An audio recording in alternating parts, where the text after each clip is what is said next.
Rekan-rekan media yang saya hormati, Bapak Presiden baru saja melakukan kunjungan kenegaraan, saya ulangi kunjungan kenegaraan ke Persatuan Emirat Arab atau PEA. Selama melakukan kunjungan, Presiden Jokowi telah melakukan pertemuan bilateral dengan Presiden PEA yang mulia Mohammed bin Zayed atau dikenal dengan sebutan MBZ di Istana Al-Watan, Abu Dhabi. Pertemuan dilakukan dalam bentuk plenary di mana masing-masing presiden didampingi sejumlah menteri. Dari pihak Indonesia yang mendampingi Bapak Presiden adalah Menko Marves, Mensesnek, Menlu, Men PUPR, dan Men BUMN. Pertemuan plenary kemudian dilanjutkan dalam bentuk tete-a-tete atau pertemuan terbatas di mana Presiden Jokowi didampingi oleh Menko Marves dan Menteri Luar Negeri. Rekan-rekan, sebagaimana diketahui, PEA adalah salah satu mitra penting Indonesia di Timur Tengah. Dalam 10 tahun terakhir ini, hubungan kedua negara berkembang dengan cepat. Dari sisi perdagangan misalnya, terjadi peningkatan yang cukup signifikan. Angka perdagangan di tahun 2015 sampai 2023 mengalami peningkatan 52%. Dan di tahun 2023 mencapai 3,282 miliar US dollar. Selain mengalami peningkatan angka perdagangan bilateral, posisi Indonesia juga bergerak dari defisit menjadi surplus. Tahun 2023 Indonesia mencatatkan surplus sebesar 0,29 miliar US dollar. Dari sisi investasi, terjadi peningkatan juga yang signifikan. Capaian hubungan dalam 10 tahun terakhir ini mendapat perhatian Presiden Jokowi dalam pertemuan bilateral. Hubungan yang kokoh ini akan menjadi modal bagi pemerintah ke depan untuk terus memperkuat kerjasama antara kedua negara. Rekan-rekan, dalam pertemuan bilateral, Presiden Jokowi antara lain menyampaikan, pertama, Indonesia dan PEA telah memiliki kerjasama Comprehensive Economic Partnership Agreement atau CEPA yang sudah mulai berlaku September 2023. PEA merupakan negara pertama di Timur Tengah di mana Indonesia memiliki CEPA.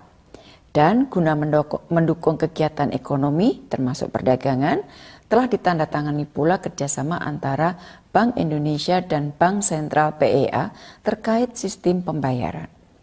Di dalam pertemuan, Presiden juga menyambut baik kerjasama di bidang industri strategis, antara lain kerjasama pembangunan kapal landing platform dock atau LPD untuk Angkatan Laut PEA yang dilakukan oleh PT PAL dengan Tawazun. Isu kedua yang disampaikan Presiden dalam pertemuan bilateral pleno terkait dengan kerjasama investasi. Investasi PEA ke Indonesia semakin kuat dan salah satunya yang menjadi fokus Indonesia saat ini adalah pembangunan IKN dan hilirisasi industri. Dan khusus untuk isu ini secara lebih detail dibahas dalam pertemuan tete-a-tete atau pertemuan terbatas. Isu ketiga yang disampaikan dalam pertemuan plenary adalah terkait dengan kerjasama iklim dan energi bersih. Presiden menyampaikan apresiasi dukungan investasi UAE antara lain dalam pengembangan PLTS terapung di Cirata yang akan dikembangkan hingga 500 MW. Presiden juga menyambut baik groundbreaking Mangrove Research Center di Bali dan kerjasama PLTN antara BRIN dan ENEC. Isu keempat terkait kerjasama sosial budaya. Presiden menyambut baik pemberian Zayed Award for Human Fraternity 2024 kepada NU dan Muhammadiyah untuk mendukung toleransi dan moderasi Islam. Dan sebagai penutup di pertemuan bilateral pleno, Bapak Presiden mengundang Presiden MBZ untuk berkunjung ke Indonesia. Rekan-rekan media yang saya hormati, selain pertemuan bilateral dalam bentuk pleno, tadi saya sampaikan bahwa Presiden juga melakukan pertemuan terbatas dengan Presiden MBZ dalam bentuk terbatas tete-a-tete. Fokus pembicaraan adalah masalah kerjasama investasi. Dan beberapa hal yang menjadi fokus pembicaraan antara lain, pertama rencana kerjasama pembangunan Financial Center di IKN. Rencana kerjasama ini diwadahi dalam MOU yang ditandatangani oleh Menteri PUPR dengan Dubai International Financial Center atau DIFC.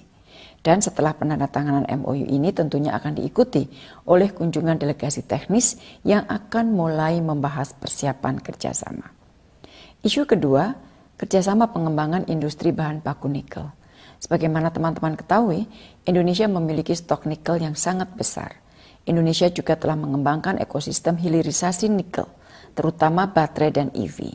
Dalam kaitan inilah, Presiden Jokowi mengajak PEA untuk melakukan investasi di bidang EV dari hulu ke hilir. Sama dengan kerjasama untuk IKN, untuk Financial Center, pembahasan mengenai kerjasama EV ini akan diikuti dengan pembahasan yang lebih teknis antara tim dua negara. Rekan-rekan yang saya hormati, di sela-sela pertemuan bilateral, kedua pemimpin juga menyaksikan pengumuman 8 kesepakatan deliverables kunjungan, yaitu pertama MOU antara Kementerian BUMN dengan Eagle Hills terkait tourism dan transportasi udara. Kedua, MOU antara Nusantara Capital Authority dan Dubai International Financial Center Authority terkait pembentukan Financial Center di IKN. Ketiga, MOU antara BRIN dan Emirates Nuclear Energy atau ENEC terkait energi nuklir.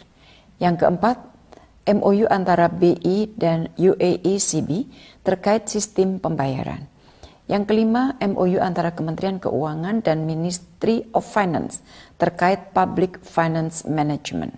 Yang keenam, Framework Agreement antara PT DI dan PAL Aerospace terkait Technology Transfer of Maritime, Patrol Aircraft and Anti-Submarine Warfare. Yang ketujuh, MOU antara Masdar dan PLN Icon Plus untuk Joint Assessment and Study instalasi solar rooftop di bidang komersial dan industrial di Indonesia.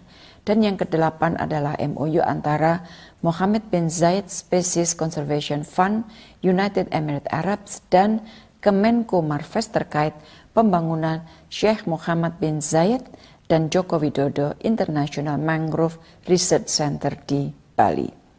Rekan-rekan yang saya hormati, di dalam kunjungan kenegaraan ini, Bapak Presiden juga telah menerima tanda jasa kehormatan Order of Zayed dari Presiden PEA. Order of Zayed merupakan penghargaan sipil tertinggi dari PEA untuk tokoh-tokoh dunia.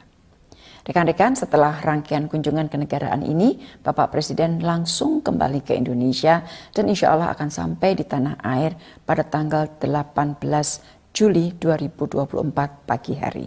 Demikian yang dapat saya sampaikan dari Abu Dhabi. Terima kasih.